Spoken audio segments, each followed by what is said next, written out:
Sudanese Copper Belt Province brings to you The Lens, a program designed to bring insightful information on economics, mining, education, health, tourism, agriculture, environmental issues, sports, entertainment, current affairs, and many issues affecting the well-being of society.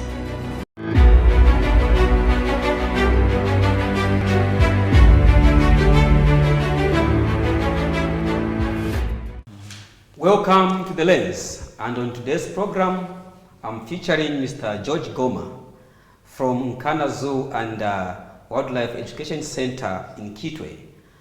And he is also a Zambian living in South Africa. And Mr. Richard Hangua, a site manager from the Dagama Shield Memorial Site. And I'm your host, Tovin Ngombe. We shall be looking at the Chembe Bird Sanctuary in Karushi district on the Copper Belt province and the developments that are taking place or to be done to boost tourism in the country. Welcome to the program, gentlemen. Thank you. Thank you very much. Thank you very much. And all of yours, thank you. All right. Chembe Bird Sanctuary is located in Karushi district on the Copper Belt province. The Chembe Bird Sanctuary has over 300 bird species, including the African fish eagle. In fact, Chembe is a lumber word for the African fish eagle bird. The area was declared a bird sanctuary in 1973, and in 1982 it was given the same protection as that accorded to a national park. There are no larger mammals in this sanctuary, and also the sanctuary is under the Department of National Parks and Wildlife, under the Ministry of Tourism. Maybe to begin with, Mr. Goma, how is South Africa first? Thank you very much. South Africa is actually very nice, and obviously considering that it has got a lot of amenities, and it's like one of the countries in Africa which is so very well developed. And that's something that actually made me to venture abroad. So as well as I can bring in some more ideas and the way, people do things, abroad. And it has actually given me a lot of experience since I'm into this field of conservation and tourism. Can you just explain what you are doing there and how that is important to what you are trying to do here in Zambia? Absolutely. I'm a wildlife trainer as well as a conservationist. Yeah, that's really my field. And I've been doing it in the last 15 to 16 years now in South Africa. So that's where I've gained a lot of credibility, a lot of experience. Obviously, I cannot go in this journey by myself. Obviously, I had to meet quite a lot of people in this industry. And that's where I've actually gained a lot of knowledge. I'm also an author, and so I've actually gained quite a lot of experience just because of going abroad to South Africa to just go and venture exactly what they do that side. And then hopefully in the near future, maybe after maybe months or years from now, trying to bring whatever that I gained from South Africa to bring it here into Zambia. I think that can be very great. All right, maybe that comes to what brought you here, specifically on the Copper Belt province. Okay, that's a very good question. It was some 2 weeks ago when I just read that our president actually had to grant about 53 countries that are going to be visa exempt, free visas to visit our country. So that would make up to about 167 countries. I think, to me, having seen that need to say, I think the tourism sector in our country, I think it's going to be doing quite a lot in terms of bringing in quite a lot of tourists and all the investors coming into the country. I try to look at it like in this area. We normally concentrate just like onto mining, onto other sectors in the country. But if you check on the tourism, it has been kind of like, it's there, but it's not like the way it should be functioning compared to the other country like maybe SA. You see, so we need a drive, to really boost it up. And with that mentioning of the president, Mr. President, saying that they've actually granted the visa freeze to these countries. I think it will boost a lot of tourism into the country. At the same time, obviously helping the small little micro businesses also to get off the ground. All right. Also, Mr. Hanguva, how important is the Chembe Bird Sanctuary to the country? Thank you, Tovin. I think it's very exciting that we are now having Zambians, indigenous Zambians, with the interest of boosting tourism in the country. If we focus on the Copper Belt, I think the Chembe is one of the major sites that are there in terms of tourism. And if we have people like him or his company with that interest of working together with national parks and wildlife, I think we'll make that site a magnet in terms of tourism on the Copper Belt. Because, of course, yes, Copper Belt is a mining province, and I think tourism is beginning to shoot up. If you look at the Dag Hammarskjöld Memorial Site, the site that I preside today, it's not the way it was maybe 5-10 years ago. So with these complementary kind of tourism products developed in the province, of course, it will add value and probably increase visitation levels. We already have the state-of-the-art Simon Mwanza Kapopwe International Airport. So meaning from the transport hub, we are ready, but are the products ready?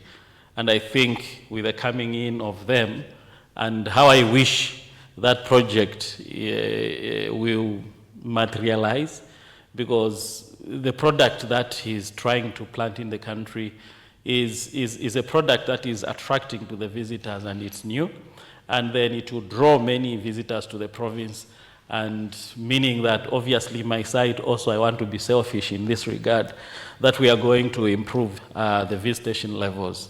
And once we improve the visitation levels, obviously we are able to function properly as the heritage of this country. Thank you. All right, Mr. Goma, Yes. how important is this bird sanctuary, and with your experience in South Africa, how can it be improved as well, and how important is it as well? A very good question. I remember vividly the time when we were young, our parents actually used to take us to the Kitwe Zoo. It was actually quite a shame that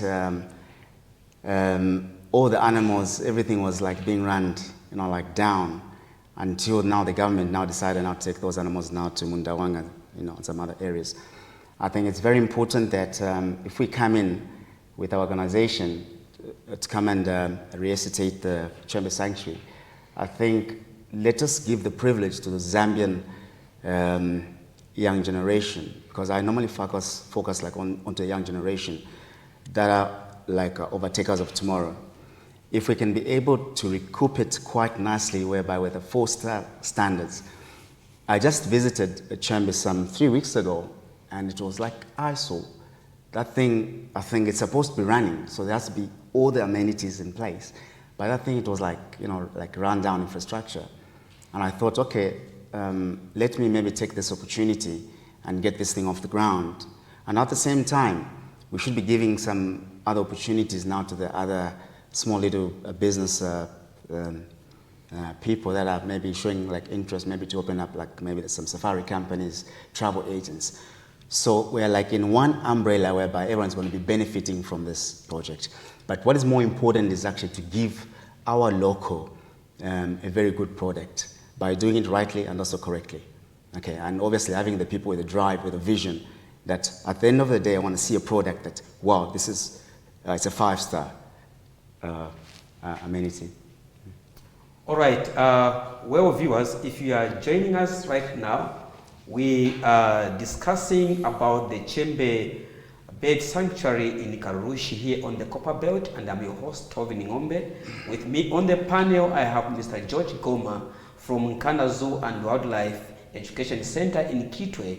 He is also a Zambian living in South Africa with a massive experience in wildlife and taming animals. And I also have Mr. Richard Hanguva, a site manager at the Hammarskjöld Memorial Site right here in Ndola, the provincial capital of Copper Belt. We are looking at the bird sanctuary, and what major plans can you, with what you have found on the ground, Mr. Goma? how can we bring it to a level where it can actually attract more tourism, local and international tourists? That's a very good question. Thank you so much for that. First of all, obviously, we have to look at what's there, okay, in terms of species from animals. So we need to be able to integrate certain species, like, for example, shoebill birds, statungas, and then we need to make the environment eco-friendly to some of the birds which have actually like maybe flown out of that sanctuary, because obviously there's been quite a lot of human disturbance, you see. So we have to try to like integrate more animals into the park. And obviously my vision is actually to integrate, like maybe for example, with the lions that are big cats, try to see them into the natural environment. I think from the visitor's point of view, it does actually attract a lot of tourists. They actually don't want to see something like into the enclosure. I think the main focus is try to see everything as natural as possible. I think if we can be able to do that, I think we can actually come up with the best product in Copper Belt and also in Zambia. All right, Mr. Hangua, Copper Belt is most widely known for copper production, and with such measures to improve the Chembe Bird Sanctuary, adding another dimension to the tourism sector, how do you look at the plans? Perfect. The plan is perfect, and if you look at the Copper Belt, I think there's nothing much on the Copper Belt, and we have always been preaching the gospel of actually Ndola to be the main hotspot of tourism in the province because of the history that is attached to the town. And then Ndola alone is not enough, because you don't only want people to come, but you want them to stay longer. So with this kind of initiatives to open up in our next town, Kitwe, in terms of tourism, Kitwe doesn't really have much. Of course, it does have the Mindolo Dam, it does have what else, the mines that are there. But of course, the mines end, we have not really opened our minds for tourism. Of course, probably because of safety issues and all those things. So having a product 15 kilometers or so away from Kitwe, developed to international standard, like what George is talking about, it's something that will make people stay longer on the Copper Belt. Because we may actually want to be selfish, that we have the tourists staying longer on the Copper Belt than other parts of the country, because the Copper Belt will have it all. The Copper Belt has all the heritage that you can think of. Mining heritage from about 7 kilometers the east of this town, where mining started on the Copper Belt at Bwana Mkubwa mine. You already have the Bwana Mkubwa old smelter ruins that are there waiting to be explored by the visitors. So adding that component will put an icing in terms of product development in the country. You see, when you look at heritage is very different from most other tourism products. Why? Because heritage is about uniqueness. There's no other Ndola town on earth other than this town. There's no other slave tree national monument anywhere else on earth other than in this town. And we are the only town, Tovin, Ndola is the only town in Zambia that started as a slave trading market to grow to where it is today. Okay, this town again hosted about 18,000 Polish refugees during the Second World War, meaning the populations here in these territories, Northern Rhodesia, we call it Zambia today, we are not a hospitable people by default. We have been hospitable. Talk about the Dagamashot Memorial Site, a place that I preside today. All that heritage is only there in Zambia and in Ndola in particular. Now, when you complement this unique heritage, we can talk about the Victoria Falls, of course, later. You don't find it elsewhere on earth except in Zambia. Now, with this heritage, once you complement it with wildlife heritage, okay, and the supporting of a project like what George is proposing for the Chembe Bird Sanctuary, Zambia will be one of the premier tourism destinations in Africa, because he's bringing in a different kind of way of doing things in tourism. Okay, he doesn't want to. He's not talking about putting animals in enclosures or cages. He wants animals to roam freely. But again, he wants the people to begin to interact with this wildlife. You know, because I know, Tovin, that the way you would feel after interacting with maybe a lion or a tiger for 15 minutes, it will be therapeutic all by itself. You know, so that is what we want. And for us from the heritage sector, we feel it's long overdue that we have such kind of products that draw people into the province, and that draw people into Ndola, or that draw people into the country. And for us to compete favorably with our neighboring countries, with South Africa, with Botswana, with Zimbabwe, and countries that are in East Africa, we need to match up to that kind of product development. Thank you. Do you mind if I just yes, please, throw in please, something? Yeah. As Mr. Ango was explaining, I think trying to tailor the two products, like we're also dealing with the mining sector in Kitwe, in Chembe Bird. A lot of people, they just think of, okay, the mining sector, maybe it's the only one which can actually do very well. But without also realizing that if Chembe Sanctuary actually gets off the ground, it will be complementing the business travelers at the same time. So those other people that were living just maybe, let's say, maybe hand to mouth, I do encourage them to start to open up maybe the safari companies. And at the same time, instead of maybe someone just being a driver, they can actually be owning their own companies. It's very, very important. So it's only then that we're going to be contributing a lot in terms of poverty. So we actually don't want to see poverty, into the country. And also by improving certain amenities like Chembe, it will also encourage job employment and also the GDP into the country. So just by creating the very good tourism system in the country, we can actually clock up to about 5 to 6 GDP into the country. Yeah. All right. Again, Mr. Goma, as an experienced tour guide in taming the big cats like the lions in South Africa, how will that fit in the Zambian scenario, especially with this Chembe Bird Sanctuary scenario? Okay, good question. A lot of tourists, let me just maybe be on a global marketing.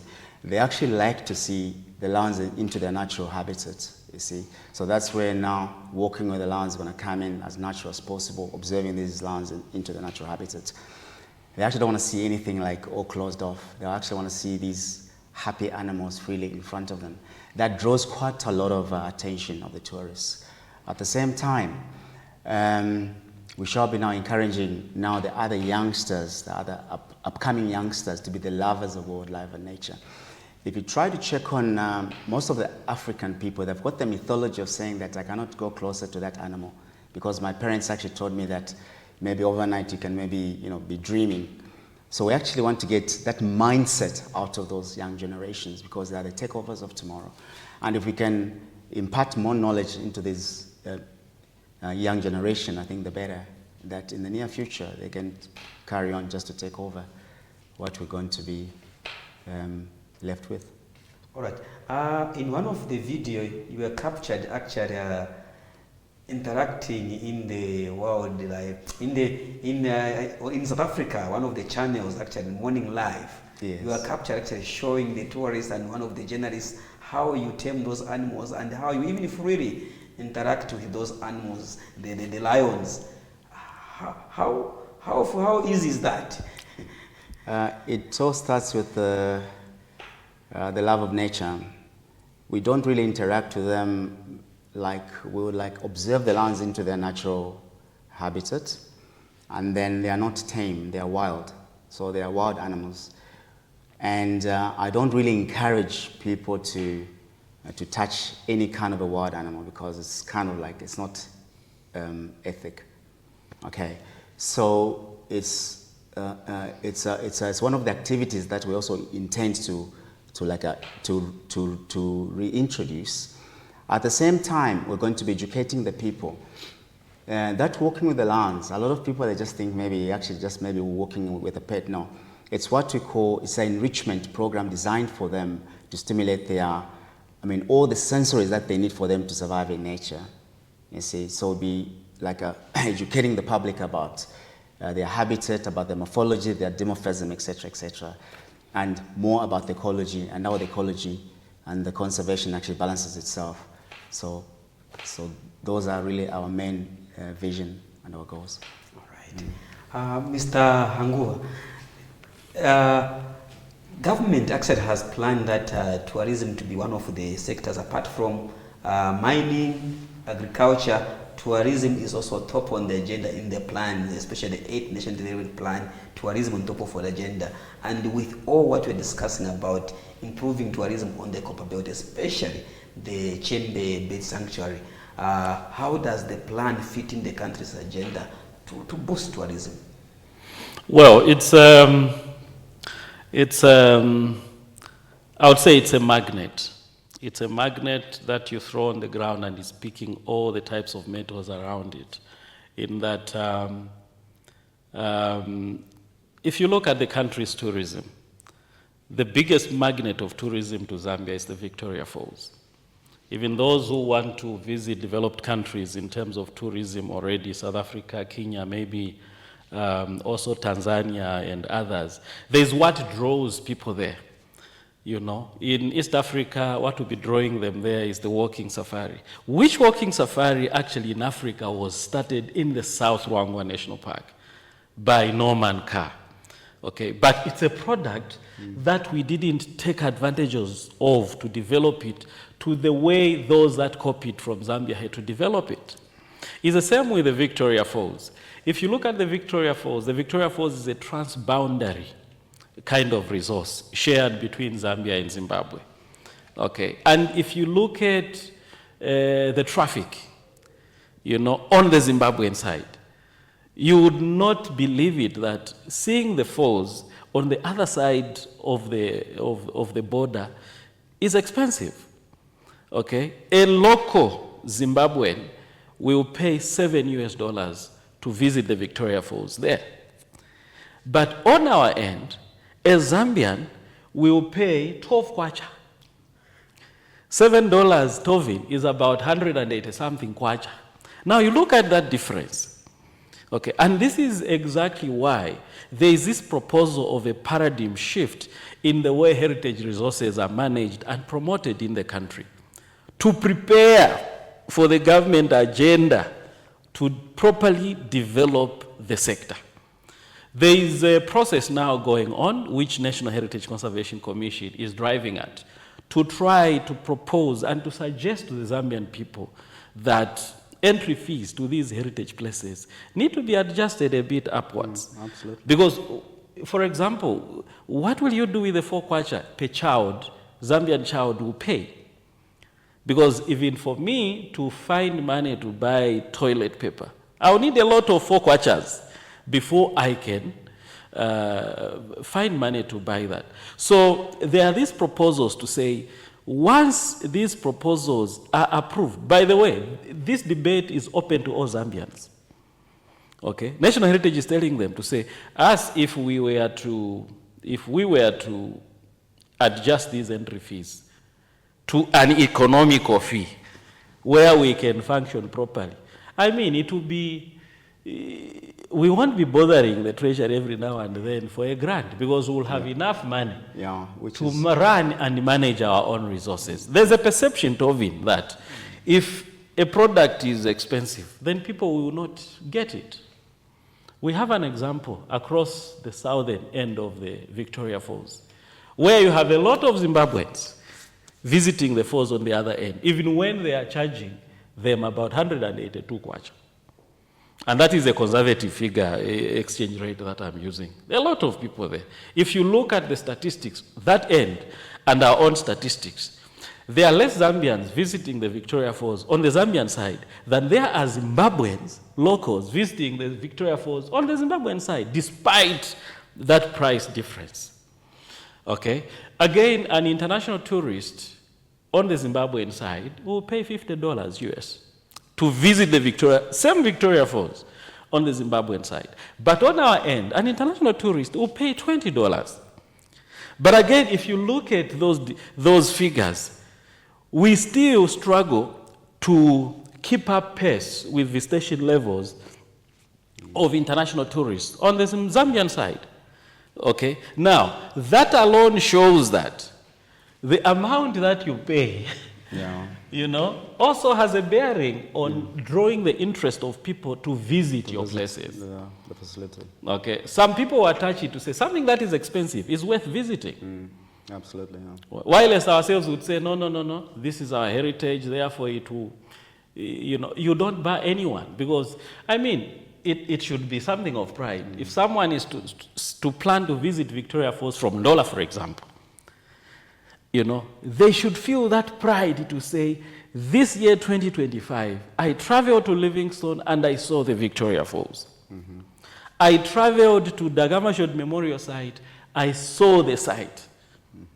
Also the pricing component has to be attached, because it may not make much sense, Tovin, if someone is to travel from Ndola here to Dagamashod Memorial Site, you spend a lot of money.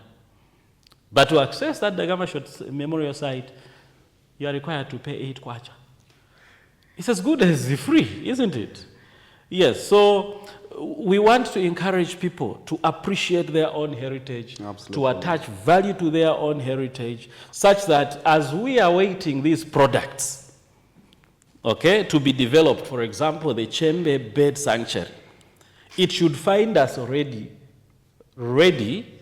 It should find us already ready, that our tourist places are developed to a level that everyone wants to see them developed, because that entry fee, the reasonable entry fee that people will give, will make us develop these sites to international standards, ready to match with new products that are to be developed, God willing, if approved by National Parks and Wildlife.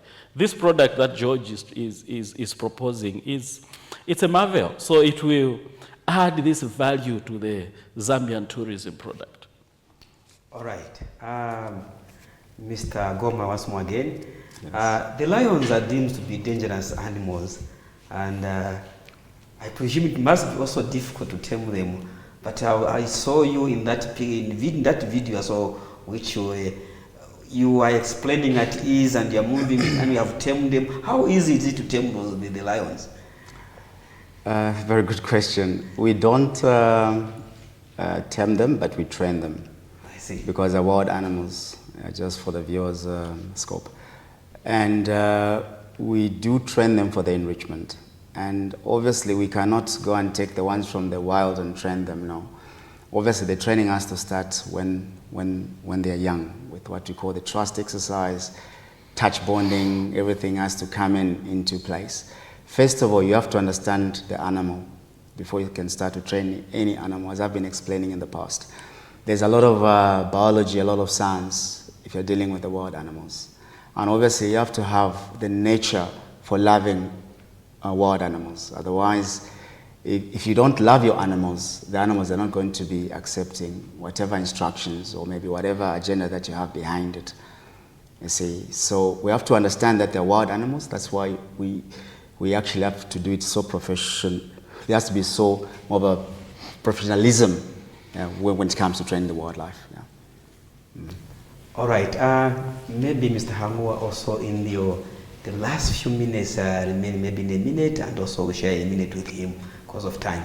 How important is it developing tourism, especially on the Copper Belt, and also the Chembe Bird Sanctuary?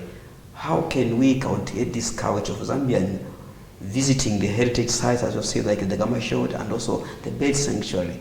What is your message to Zambians? Thank you, Tovin. On the Copper Belt, we are a very unique province, and we've talked of mining. Our province is known for mining, and mining goes with a lot of stress. And we need tourism products that will be stress relievers to hardworking people that are removing these minerals from the underground up to the surface processing and for export to earn our much needed foreign exchange. So there's no excuse. And I'm actually happy that in the province, we do have a tourism development coordinator who is ready and up to the task to facilitate space for the private sector to develop the tourism sector, and also to check on us, government departments or institutions or statutory bodies under the ministry, to be able to develop the tourism sector, market the tourism sector, and also be able to host tourists according to international standards. So the Copper Belt is ready for tourism. Thank you. All right. Mr. Goma as well, your plans to also to venture into the Chembe Bird sanctuary, given that all things being equal, the Department of National Parks and Wildlife giving you the opportunity to bring your expertise that you have gained in South Africa to bring in wildlife as especially together with the birds. How important will be this to the country's tourism sector? Your last words. Okay, thank you very much.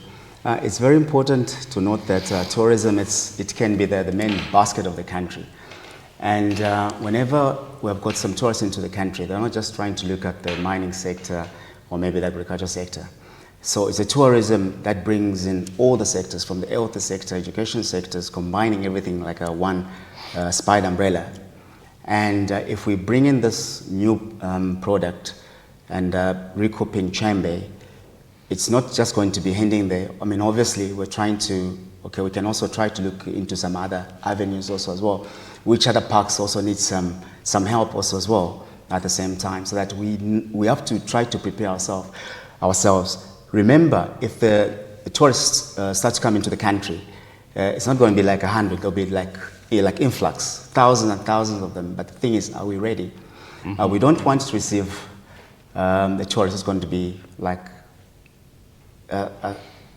they'll be like asking, hang on, is this the product that you have actually provided to us as tourists? No. We need to be there on the up market, So because I've been into this industry and I know what the tourists want.